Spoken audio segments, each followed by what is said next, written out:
don't mind, please tell me what happened right before you appeared in our time.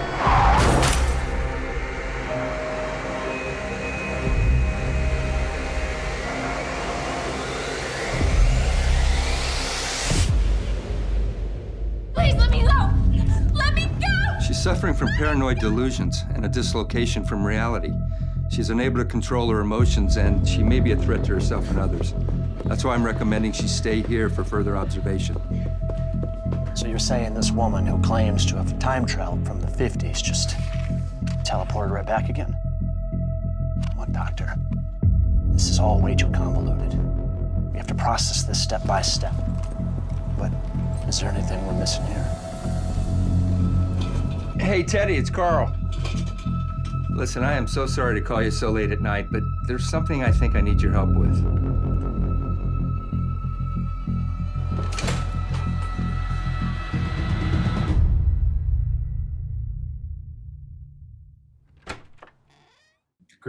Great. How are you, Jeffrey? I am doing great. Jackie, Autumn, thank you for joining me today to discuss Incognito.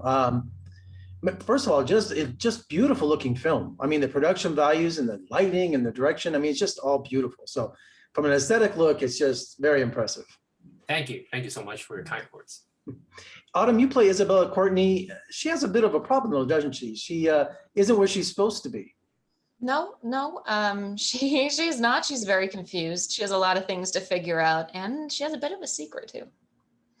And that secret is something that it's multi-level, isn't it? It has so many different meanings on where she is and what she's doing, and the audience is like guessing all the way to the very end, aren't they? Yes, they certainly are. Listen to you. Not going to give any spoilers, are you? And I know it's really hard to discuss this film because, it's only, less than 30 minutes and you don't want to, any kind of spoiler will ruin it, so I have to tread lightly here. But Jackie, as writer director, time travel can be a tricky genre. I mean, recently I interviewed an author about a high school football player who got tackled into another timeline dimension. I always think of that movie, The Final Countdown, with the USS Nimitz going back, because there's some similarities in your film, not the World War II stuff, but what happens to Isabella. So when you were writing this, is it a delicate kind of situation when you're dealing with time travel?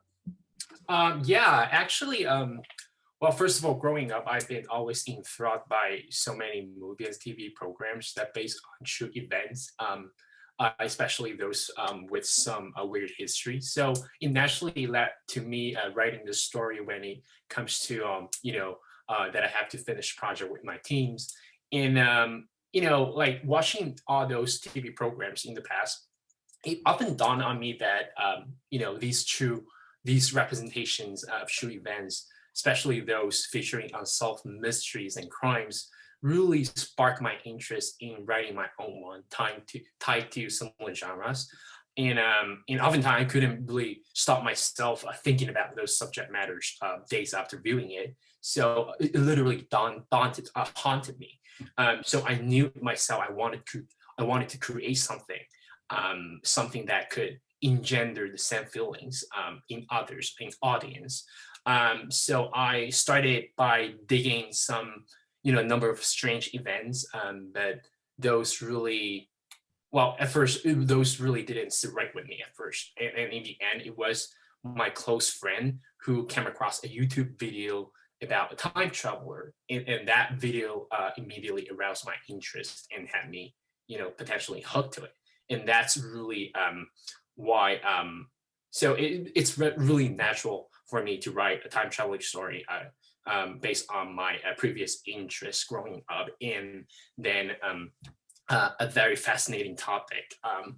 My friend told me about it, and then we just developed it and then film it.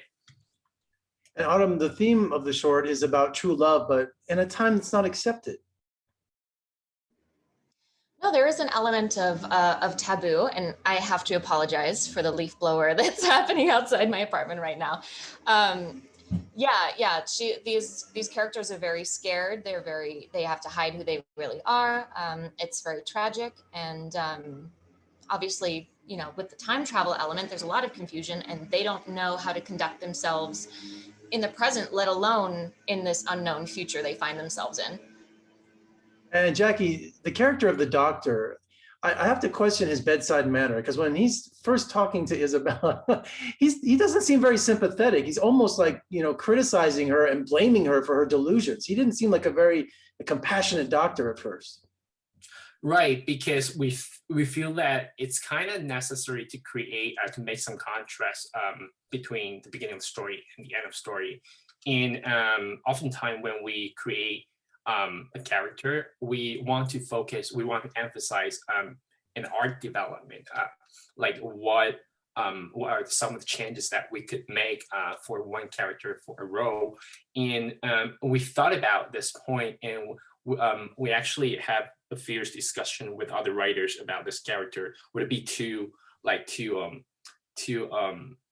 apathetic for this character at the beginning? Would it be too cruel as a doctor treating his patient? But the answer is, in order to stand out, his empathy at the end, I feel like we would probably have to make a strong contrast in the beginning.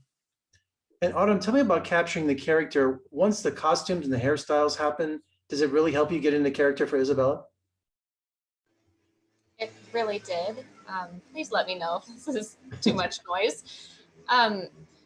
Yeah, especially for the time period. I mean, the costume and styling is really important. And, I love doing all that research ahead of time as well. And I spoke a lot with Olya beforehand, the makeup artist, just about what was expected back then, because that's so much, but that's part of the character, especially in those times, they were expected to look a certain way, especially Isabel. She comes from a wealthy family, so there's an element of keeping up appearances, and just the way that they paint their nails and shape their nails was different then, and that can change the way you move. And having to wear that very non-stretchy bra that our sound person loved because it was so rustly with the mic. These are all things that I don't have to deal with in my regular life, and they really change like the physical aspects of the character. And Jacky, talk about getting that vintage look. Was it a challenge finding the cars, the gas station, even the Argus camera? It is. It's a huge challenge for our production team. And for some reason, I'm the person who find out to eventually lock all the location and find those actual gas station site name. It took us nearly 2 months to find out all those locations. And the task behind that was really challenging. But I'm really grateful to have all this crew on my creative team that I could, trust and potentially work this out together. But shooting period piece is really something that I've been wanting to do for a very long time. I've been always obsessed with period piece. I know how much work and effort we need to potentially put forth for shooting this period piece. But one of my motto, doing filmmaking is I'm always willing to push beyond the limit and see is there anything else that we could accomplish. So it was a lot of fun shooting a period piece, even though there's a lot of tremendous challenging tasks involved. I always like to pay attention to detail. What was the radio show playing in the car before the crash? I was trying to hear what it was. It was a random sound radio back in 1950. We just pulled that radio out of a huge collection of classic radio library. Also, no meaning. Really I thought maybe you took something specific as a meaning in there. I was trying to hear if it was Jack Benny or if it was, something else. So it was just something just to play on the radio. Yeah. Wonderful. Well, wonderful short film. And where can people see Incognito? Will it be available online? Will it be in festivals, or where can we find it?